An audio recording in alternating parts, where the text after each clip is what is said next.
everybody. Hello. I am back to do another Facebook Live, and we are going to be again talking about the human end of dog training. And I am here weekly on Wednesdays, mostly at 1:30 p.m. And today we're going to focus on leash walking, how to get your dog to walk loosely on the leash. But I wanted to start off with a story because I used to live in Utah. I'm in Ohio now. But I was in Utah for 14 years, so I still can take and help clients out that way, and in Ohio, which is pretty darn cool. So when I had my dog, Shadow, I really wanted to be able to take my dog off the leash, walk off the leash and on the leash, and so many awesome and fun environments. And in Ohio, we have a lot of great places. I love the Jogga Park system and everything out here. But I have to say, it's different in Utah. It's beautiful in Ohio with all the greenery. In Utah, it's a lot more in the desert realm. But there are so many mountains. And my dream was to be able to explore those areas with my dog. And I sure got to do that. And this is me with my dog, Seiki, up at Tanner Park in Utah. And there's my mom in the background. So we were exploring off leash in this setting, but definitely on leash is what we're going to be talking about today, how to get our dogs to walk loosely on the leash. I do want to encourage you to watch the replay and definitely comment because I really want to interact with you. I want to start a conversation and help you out and share this video with others so that we can help out a lot of people with getting their dogs to walk loosely on the leash this summer. So I have a question I wanted to ask you is, do you like to be outside with your dog? I do. Who else does? And what do you like to do outside with your dog? Do you like to play fetch, or do you like to go on hikes? Do you like to just explore your farm in the country? Do you like to go in the mountains? Do you like to go to off-leash dog parks? What do you like to do? I'm really excited to hear about it. And I do have a few announcements. So for those of you that are in Ohio, I am doing some free workshops up at the Burton Library. And next week is going to be on loose leash walking. It will be different than this presentation. So I highly recommend that if you like this Facebook Live, that you come to this loose leash walking workshop on 7/6. So it's July 6th, which is a Thursday. And then the following Thursday, there will be one on stopping puppy mouthing. And the links are pinned in the comments below for you to sign up. And I do have a bonus for you. Those of you that do come to the Burton Library, you will actually receive a free webinar called Is Leash Walking a Drag? A loose leash walking webinar. That is such a tongue twister. Blah, how fast can you say that? Is leash walking a drag? Loose leash walking a drag. Oh my gosh, my tongue's getting tied, man. It's hilarious. Many people have paid to come to this and attended it and loved it, got amazing results. So I'm going to give this to you free as a bonus if you come to the Burton Library. So it's not what you're seeing today. It's not the Facebook Live. It's an actual webinar that I created with live people. They're interacting with me. I'm showing a lot of videos and all kinds of amazing tools, knowledge, and techniques to get your dog to walk nicely on the leash. So if you come to that Burton Library event on Thursday, July 6th at 6 o'clock, so 2 6s, you will receive that webinar. And it's recorded and you can watch it and at any time, and it's a lifetime access. So it's a really great bonus that you guys will get. So who has a dog that pulls on the leash? Raise your hand or let me know. Comment. I'm excited to hear. What does loose leash walking look like? So what is a loose leash, right? So basically there's no tension or there's a J in the leash. A lot of people think of, oh, the dog isn't pulling, they're not yanking my arm out of the socket, so that's a loose leash. Well, it can be hard for the dog to differentiate the tension. If a little bit's allowed sometimes, and other times it's not. it can be really challenging for the dog to be like, okay, this amount of tension is allowed, but not this amount of tension. So having a J in the leash is going to cause you to be able to communicate with your dog more clearly. And I really, really highly recommend that you stay away from chokers and prong collars. Anytime you're using pain-based methods, you can cause aggression problems, fear problems, and it's really causing pain on your dog. You can destroy their spinal column. Dogs have what's called an oppositional reflex, so they actually like to feel that pressure on their neck. So in order for a choker and prong collar to actually work, it's got to be causing pain on your dog. So a flat collar or a front hook harness works really, really well. I also recommend the Freedom harness for really strong pullers. And I have used head collars as well, such as the Halti and the Gentle Leader. What tools have you used to help reduce pulling on the leash? I'm really curious to read. Let me know and let the information flow. So a clicker can speed up learning. If you don't want to use a clicker, you can use a yes marker. However, a clicker is a much more noticeable sound. Can you hear that? My air conditioning's on, but hopefully you can hear it. It's very crisp. And it sounds a lot more clear than just yes, right? Because yes, you can say in a lot of different influctuations. I can say yes, yes, yes, yes, yes, yes, yes. And of course, if you're a guy versus a girl, it's going to sound differently, right? So this is going to sound the same no matter what mood you're in and no matter who's doing the training. So I highly recommend, if you're struggling with leash walking, to get a clicker, unless of course your dog is scared of clicking. There are some dogs that are. And if that's the case, you can get an iClick, which is softer sounding clicker, or you can use, your verbal voice. Yes. Who has heard of clicker training? Let me know. I want to know who's used it or heard of it. All right. So frequent clicks and treats can really help your dog pull a lot less on the leash. I've had some people where their dogs just pull so much and then eventually it's slack for like a second. If you can get that click in there during that really short time period and then keep clicking as they're maintaining it, you can actually increase the chance that your dog will walk loosely on the leash. A lot of people will say, well, my dog never has slack on the leash. Eventually they will, if you do something when they pull, such as stop and wait, change directions, or back up. There will be a little bit of time where you're going to have that loose leash, especially if you're working in easier environments. If you can't get a loose leash at all, even doing those methods, then you want to start in your house or a really, really low distracting area. But I want you to notice in this video how frequent the clicks and treats are.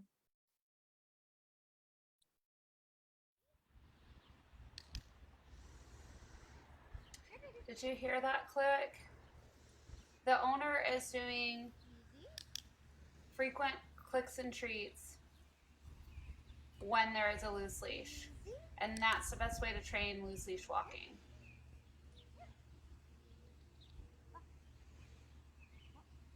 And you can even have the clicks even be more frequent than that, if you needed to. Absolutely.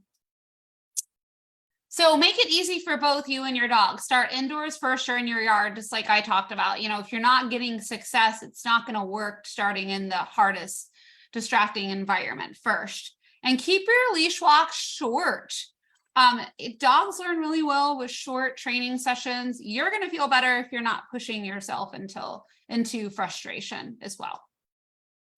So if you have problems with biting and playing with the leash, you can try a chain leash. You can redirect with a tug toy. I actually am working with a client now where their dog wants to play tug so much, it's on the leash or a tug toy. There's just no in between. So we actually just brought a tug toy with us and the dog was all over that the entire walk. You can also train a drop command and you can train target to help with that. So here's me training drop. And we'll skip ahead. Okay. to about here. And then Okay. you just want to think about doing a trade-off. So I'm trading it off. I showed the dog a treat and then they spit out the toy. So watch that again. Mouse toy here, which is almost mutilated because you like it so much. Sit. So there, the dog has the toy. And then notice I'm going to take my other hand. I'm going to show him the treat. Drop.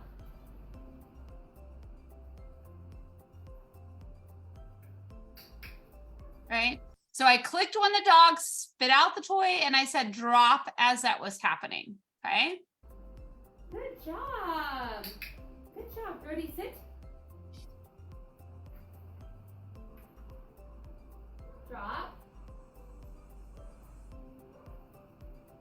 Click. Very okay. good. So if you train drop, you can get your dog to drop the leash and then you could redirect them to a tug toy or to something else. Another toy, or you could use target. So over here, oh, here's the redirecting to the tug toy. So let's show you that first. All right. So we'll start about here. Do it again.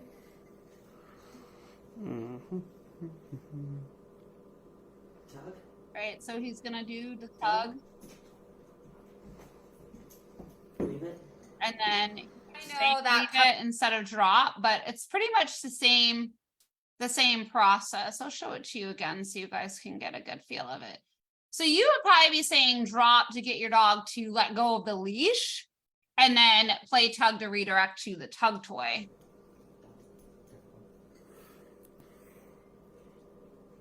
Do it again.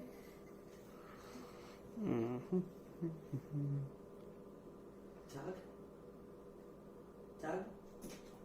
So dog is Leave it. playing tug on the leash. You would do your drop command to get him spit out, and then you would redirect him to the tug toy.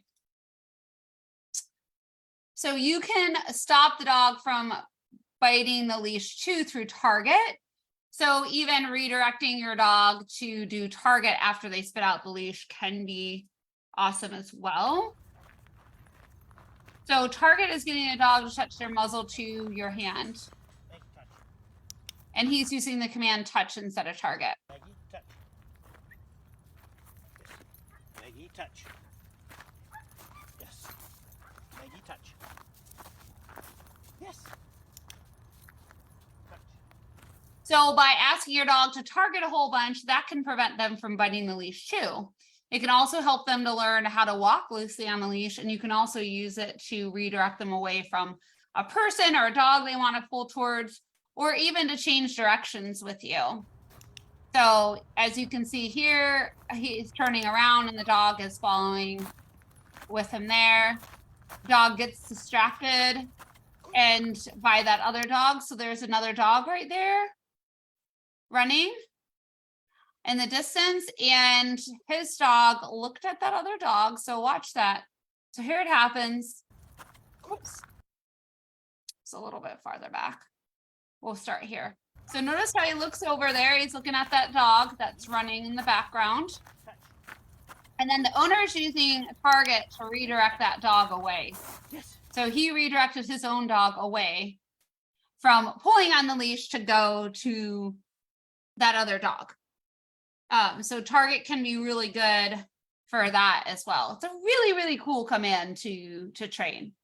So what are some different methods to reduce leash pulling? Right, so this is a changing directions method.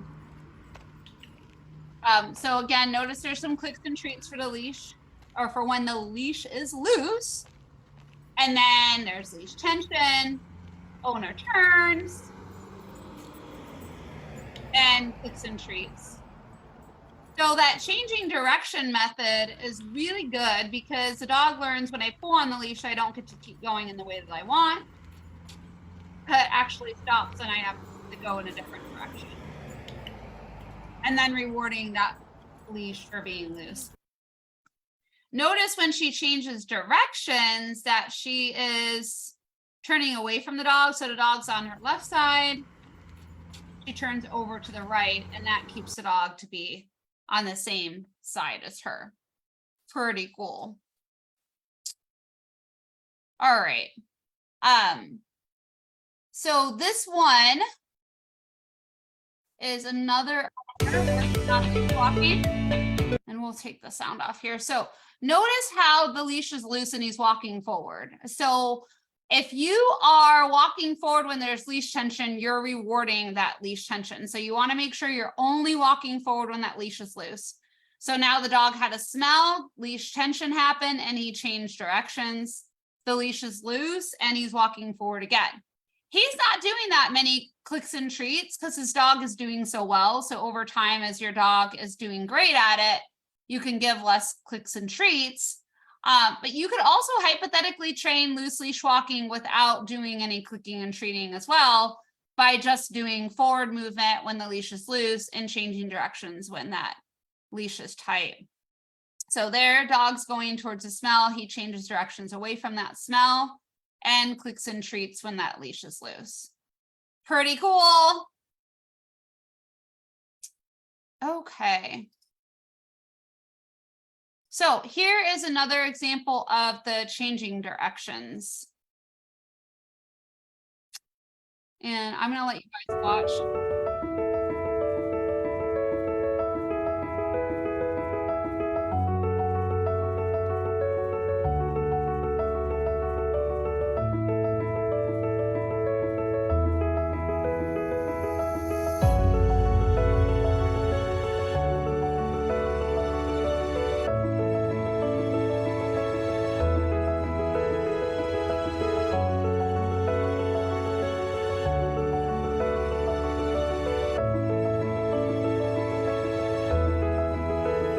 I'm sure you can see that there's clicks and treats happening when that leash is loose, and then I'm changing directions when that leash gets tight, right? Or the dog, you can even start changing directions before the dog actually pulls on the leash. But basically, you are really priming the dog up to understanding I only walk forward when that leash is loose. And this is probably one of the most common ways that I train loose leash walking. I've also done the backing up method. So the dog pulls on the leash and then the owner backs up when that happens. So first we got some nice leash walking going on. So notice how those clicks and treats are happening. Tension, backs up, clicks and treats for that loose leash. And notice how she repeats that.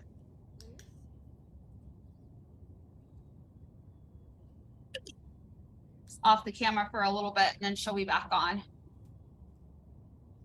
we go.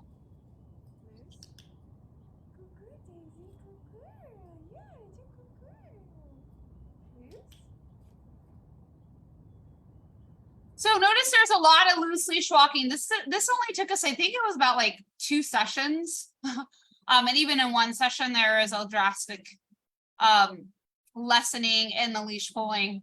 So I do want to tell you guys, it doesn't take long if you're consistent for most dogs to really have a quick change in this leash pulling behavior.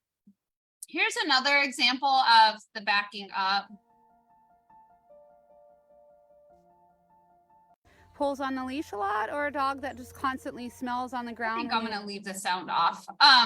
So she's going to walk forward here in a little bit and the dog's going to immediately pull right away. So those of you that have a pulling dog, that leash is never loose, you're saying there's your backup. Now that leash is loose, right? And then as soon as she walks forward again, the dog is pulling again. So then she's backing up again. And now the leash is loose and she clicks. So when you're first training this, you could be redirecting the dog very, very frequently in order to get that leash to be loose. And then notice how the leash is starting to get looser here periodically, and she can throw in those clicks and treats for that loose leash. We just want to make sure we don't reward that jumping.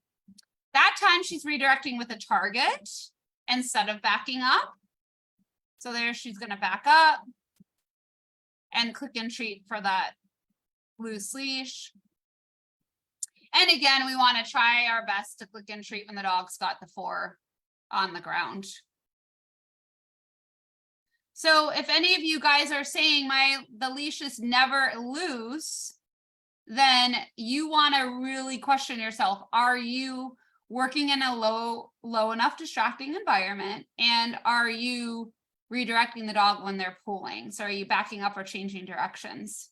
And notice how immediate it is. There isn't any waiting on that. So a lot of times we have resistance to wanting to back up or change directions because we just did it and we don't want to do it again. Well, you got to keep doing it. You might have just did it a second ago or even a half a second ago. You got to do it again and again and again and again and again. You're like, my whole walk was about changing directions. Yep, it was. And it can be that way. I've spent with some dogs where all I'm doing is walking in front of their house on the sidewalk.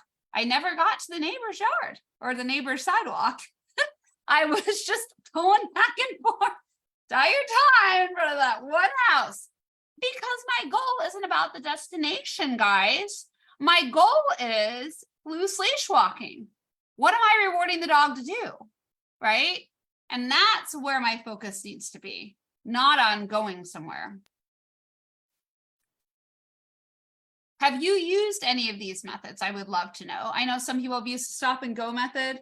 I haven't used that one very often. Most dogs that come to me, they pull so much that the owner stops and they're waiting till there's no tomorrow. Waiting so long to get the dog to stop pulling on the leash that it's like, I don't want to do this method. It's just boring. So you might like these options better. Do these things to decrease leash pulling. So again, we want to click and treat when that leash is loose. We want to make sure we have consistency. So be consistent with not walking forward when the leash is tense. And if you walk forward when there is leash tension, your dog is being rewarded for that leash tension.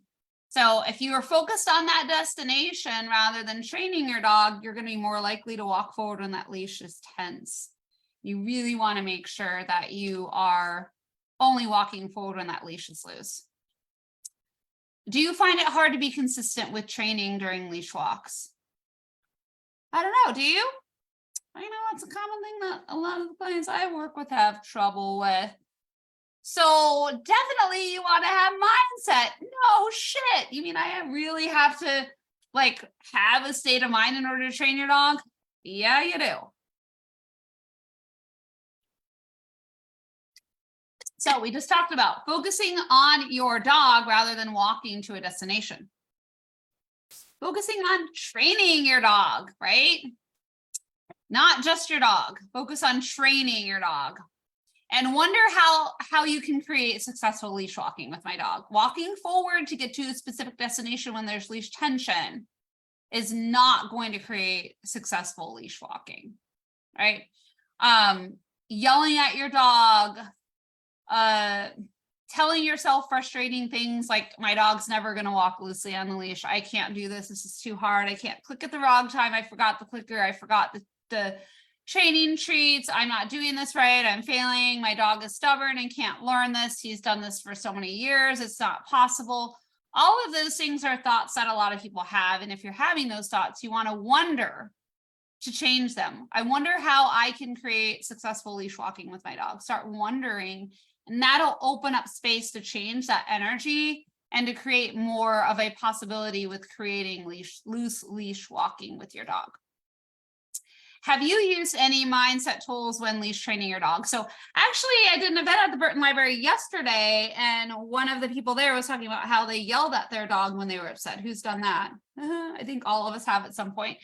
And she eventually changed her perspective around it, where she was like, why am I in such a hurry with getting my dog to respond right now? There's not an emergency going on. We're not on a time schedule.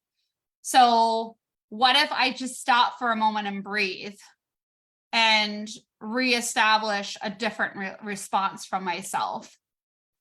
So how you respond and how you react is like 100% of dog training, really. You can know the tools, but if you don't, or if you aren't taking the thoughts and the actions that are needed, then you ain't going to move forward. So if you haven't been using mindset tools on your leash walking, especially if you know the tools and you're not getting results, then you need to be focusing on what are you thinking and how are your thoughts affecting your actions. What will you change to get your dog to walk loosely on the leash? I'm really curious to hear what you're going to do differently to get your dog to walk loosely on the leash. And again, I'm doing quite a few classes up at the Burton Library. Let's get your dog to listen the positive way. I did one on kids safety and what reward-based dog training is. And yesterday was on getting your dog to come the positive way. Next 2 Thursdays, there's going to be one, but next Thursday on the 6th is the loose leash walking one. And that one's going to go way more in depth than I did today. And when you attend, remember you get that free loose leash walking webinar that's recorded that you can watch on your computer and remember the tools and apply them and rewatch it so that you can be consistent and create the dog of your dreams. And then stopping puppy mouthing. So that one is on 7/13. And all of these are free at the Burton Library. So again, if you come to the loose leash walking one at the Burton Library, you will receive as loose leash walking a loose leash walking webinar. And you get this totally for free by coming to Burton Library next Thursday at 6 o'clock. And here's the link to register. The link is also pinned in the comments below. Blank screen. That's funny. You might be a perfect fit for the Dream Dog program. And in this program, you will feel much peace and confidence when you are walking your dog, both on and off the leash. So we have plenty of time in this particular program where you can work with me privately and we can get your dog to listen on and off the leash and reliably listen to many commands in both settings.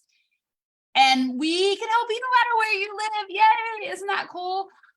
There are a lot of people I've helped with online with calm and leash walking. So many people.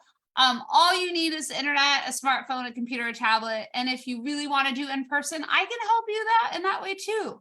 If you live in Northeastern Ohio, we can definitely work in person if that's going to be a better match for you. What you will receive in the Dream Dog program, your dog will learn quickly because I won't be there personally distracting your dog. So if we're doing it online, that's going to be a benefit. Okay. If we're doing it in person, then the benefit will be more hands-on training from me. The demos will come from me. And then you'll practice. The online benefit is you get to be empowered right away to get your dog to listen, and I'm not showing up distracting your dog. Many times I can be a huge distraction for some dogs, like sometimes such a huge distraction that it takes me a lot longer to train this dog in person than it would be online. And other dogs, that's not the case. And the in-person can work really, really well. Because then we can do more active training in a lot of different environments together. Now, if you do it online, you will be held accountable to do your homework by submitting videos to me, which is really cool. So I get to see the homework that you're doing when I'm not there, and that holds you accountable. If we're doing it in person, then we would meet in different environments together. And you will we'll screen share the homework videos that you take if you were doing it online, and that can enhance learning because you aren't receiving feedback while also training your dog. So sometimes it can be overwhelming, especially if your dog's excited by me, and then you're trying to get feedback on what to do while your dog is excited. I'm trying to train you. It's like this big jumbled mess. So we're not dealing with me as being that added distraction. You're going environments that are successful for your dog and gradually going to harder ones in time as I direct you with your homework, and you videotape it. And then we watch it together, and then I give you feedback step by step. This is what you're doing well. This is what you can improve upon or do better. This is what you can do better at.